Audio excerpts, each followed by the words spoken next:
It's me, it's Mitch. It's lovely Saturday Wrestling News Part 2. How are you doing, Mitch?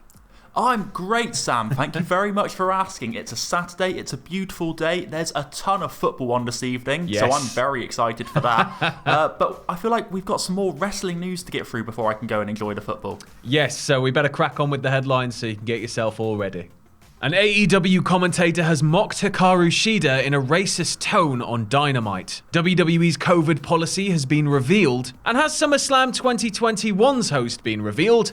Find out in a bit. So last night, as we touched on in the first video earlier today, AEW unveiled a brand new Women's Championship. It was a moment where Hikaru Shida was in the ring. She was presented with the new belt by Tony Schiavone, and then she was allowed to have a moment to address the fans in attendance because we had a capacity crowd.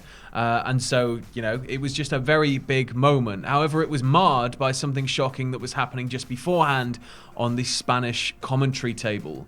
Now, Willy Urbana, one of the Spanish language team, was publicly mocking Women's Champion Shida in a racially insensitive manner. It was obviously all in Spanish, but David Bixenspan took to Twitter to explain the situation in English. They were going over who would translate, or he tweeted, sorry, they were going over who'd translate who in the Shida Brit segment. After Alex and one of the women both say Willy do Shida, as in you translator, then Willy did this out of nowhere, and then Willy begins mocking Shida in an insensitive Japanese accent. Now, it seems like there hasn't been a statement released by the company yet, but I would expect swift action from AEW given their stance on a wide range of social matters so far. It's just not something that should really be happening in this day and age on live TV. Nobody should have to go to work and suffer racism. I don't know, if there's anything more to really say on that. Absolutely not. I think you've summed it up brilliantly, Sam. It's just, you feel for Shida in that situation because she's, meant to be having a moment of celebration between her and a live audience for the first time in a long time. Yep. And it's just such a cruel, racially insensitive moment from a member of the Spanish broadcast team, and hopefully AEW deal with it very swiftly and decisively. Yeah, I mean, it's just, nobody should have to go through that, but as and when more information breaks regarding this situation, we will keep you posted. Now, there is a lot of speculation in general about a lot of factors of life in terms of returning to normal following the COVID-19 pandemic. And a lot of that is in line with, companies are going to need policies. How are we going to return to things like live concerts, live wrestling shows? How are we going to go, X, Y, Z? What's that going to look like when the world's done? And so most of these companies, if not all of them, will need some form of personalized COVID policy in order to move forward. And now it seems like we've kind of had WWE's almost accidentally revealed to us here by Jerry Lawler, who tweeted that, in a tweet that's since been deleted, by the way, WWE called and said everyone needs to be fully vaccinated before the next pay-per-view in June, so here I am, didn't hurt a bit. And I think there was a picture of him after having received his vaccine there and then. He then received a mixed response from fans and then clarified his remarks in another tweet. Do you want to mention what he said there? Yeah, so as you rightly said, Sam, he deleted that first tweet and then came back and said, first, let me comment on some of the comments after this tweet of mine. The WWE has the same COVID policy as MLB. If you're fully vaccinated, you're good to go. If not, you must still wear a mask at the event and be tested before an event. Some people question why I waited so long to get vaccinated. It's because I already had COVID back around the first of the year. I had antibodies and I didn't feel the need. Sam, he would then return to Twitter again a bit later, and I think you've got those quotes there. Yeah, so he returned, as you said, to Twitter, and he said, in trying to be brief, my earlier tweet may have given the wrong impression. WWE never forces anyone to be vaccinated. Their new policy is if you're fully vaccinated, you no longer have to be tested or wear a mask at events. I hate the masks. I love the new WWE policy. And, it sounds like how it's going to be for, the bulk of the world. It seems like, if you're vaccinated, you're going to be allowed to do more things, and you're going to be able to not wear a mask. You're going to be able to do X, Y, and Z. If you're not, then you're going to have to still, you're still at risk if you don't have the vaccine of catching it. So you're going to need to cover up and It's just one of those things. But it's good to know that WWE has a policy like this in place. It's good to know that they are thinking about it seriously. Not that they wouldn't be, given the size of them, and heading toward what they're heading toward with a return to live events and everything. It just makes sense. So it's just good to hear. And also quite shocking to hear Jerry Lawler had COVID back at the start of the year. Thankfully, he made it through that. I don't believe we had any indication of that at the time. So it's good to hear the King is fine and fully recovered. Now we go back across the fence to AEW to take a look at Big Paul Wight, who's apparently got the itch to return to the ring. He appeared on Busted Open Radio and pretty much confirmed as much. What did he have to say, Mitch? Yeah, so we've always known that Paul Wight would want to wrestle in AEW. He made that very clear when he joined the promotion somewhat by surprise earlier this year. And he said on Busted Open Radio, "Man, I need to dump myself into a vat of cortisone. I've got the itch so bad." Good joke there, Paul. It's ridiculous, and it's the best thing I could have done. For so many years I was in WWE, and I was a gear in the cog of the machine up there. So one of the luckiest and smartest moves I think I was able to be a part of was to do elevation, because I really got to see the talent, understand the talent, and it's made me more comfortable with where I am now. Up here, how I settle in, how I get over, how I help the other talent, how I pull ratings and help AEW grow. I think it's the first time in my entire career where everything is lined up. The knowledge is there, the health is there, the desire is there, and the opportunity is there. So I'm excited to see what's going to happen. This is the first time in God knows how many years where I know all that's a definitive fact. So it seems very set in stone for him. I'm excited. I want to see him wrestle out of WWE for the first time in years. I want to see it. I want to know what he's going to bring. I want to know what will happen if he's working. It's a different style, AEW, exactly. WWE style. And I'm just keen to see him jump back into that. I really want to see it. There's a weird intrigue there because he wrestled WWE style for over 20 years and WWE pigeonholed him for a really long time of that. Yeah. And this is a guy, do you remember, I was very young at the time, but he could go in WCW. Yeah, he could. He could.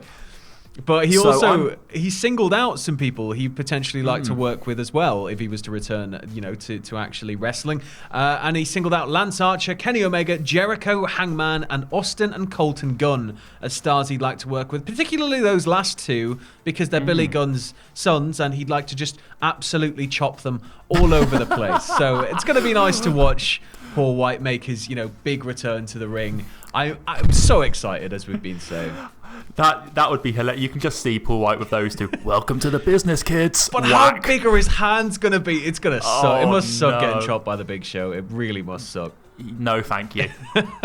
And finally, we're taking a look toward SummerSlam. This year's SummerSlam, it's building a lot of hype. It's going to be a huge show in front of a massive crowd. It's going to be, hopefully, for the first time, actually, the biggest party of the summer. And WWE have confirmed a date for SummerSlam 2021. They announced that SummerSlam 2021 will take place on Saturday, August 21st, from a summer destination location. The venue will be revealed during the 2021 Belmont Stakes pre-race show on NBC next Saturday on June 5th. Tickets go up on sale on Friday, June 18th.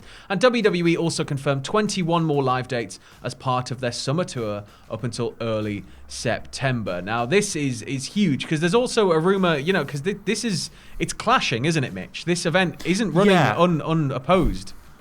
No, so it was earlier this week. It was confirmed that Manny Pacquiao had signed a big money fight to go up against Errol Spence Jr. In Vegas on Saturday, August the 21st as well.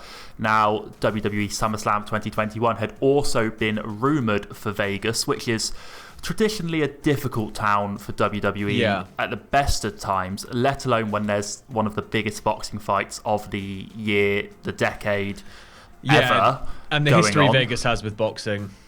Oh, yeah. So you can understand WWE maybe not wanting now to go to Vegas, but keeping the event on the Saturday is very interesting. And there may be scope for WWE to even turn this into an earlier event, maybe go in the afternoon. Well, there was a rumour. The rumour circulating seems to be that they are looking at maybe changing up the timing of the event. It would make sense because, there is going to be bleed over there. There's going to be bleed over of people that want to watch SummerSlam and want to watch Manny Pacquiao. And, as much as that might not sound like it's a thing, that is 100% going to be a thing. People are going to want to watch this fight. So it makes sense for them to not clash with it, to not, annoy them, to not go head on head and risk losing viewers themselves. It's sort of bad for everybody if there's two big events running parallel. So SummerSlam may as well, if it can, go earlier in the day, bring it forward, make it into a big party atmosphere, like sun beating down, do it all under daylight. It'll be fascinating.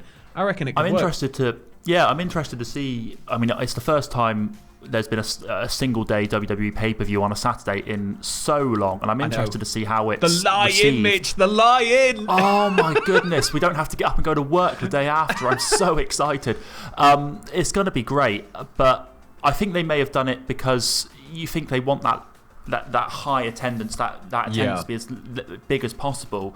Maybe they've brought it to the Saturday to give people that Sunday rather than trying to. You got a day to just recover from your hangover before you head back to work. Oh my goodness me! There you go. I'm excited for SummerSlam though. I'm excited for all the events coming up with fans. To be honest, it's going to be great. This isn't the only news we've got for SummerSlam because apparently WWE have a host in mind for SummerSlam this year. Now, Fightful Select are reporting that WWE are hoping they can bring Cardi B in as the host of SummerSlam 2021. The report doesn't say the deal has yet been agreed, but the lack of a confirmed venue may be a factor in this being, announced or put on the shelf. WWE President Nick Khan told Forbes back in February that Cardi B was among the celebrities WWE had their eye on and somebody they wanted to have involved. And Cardi B is also a noted WWE fan and was previously mentioned on the show with Raw Legends Night, leading her to getting involved in a Twitter spat with Lacey Evans. So, it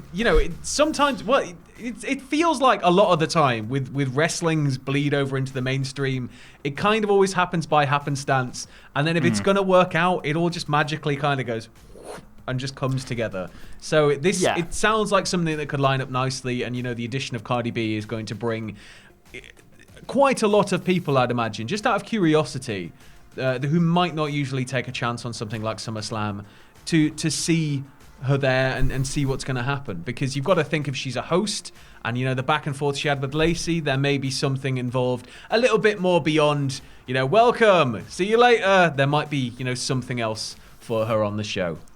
It's really tempting, and it would be far too easy to turn around as a jaded wrestling fan to just say I don't care about this, but Cardi B has got a humongous fan base, and we've seen what that can do for WWE with Bad Bunny this year.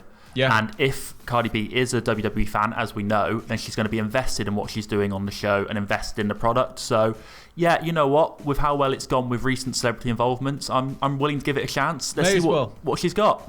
Why not? Yeah, I mean, I pretty much exclusively just listen to old and weird and aggressive music, but even I know who Cardi B is, so that's saying something. So I think this would be a boon for WWE, just to be able to get somebody of that size again, as you were saying, like the Bad Bunny situation. They also had Logan Paul recently. It just seems like we kind of playing off that rock and wrestling style thing again, and I quite like celebrity involvement every now and then. I think it works quite well. Just a little smattering. Yeah, just a little bit of spice, just on top of like the already delicious event. Just that little perfect, little cherry on top, just perfect. But yeah. But anyway, we've completely gone off course and we're now talking about dessert. So with that, I'm going to open the floor to Mitch to shout out some stuff on the website that he would like you all to go and have a cheeky little look at this weekend.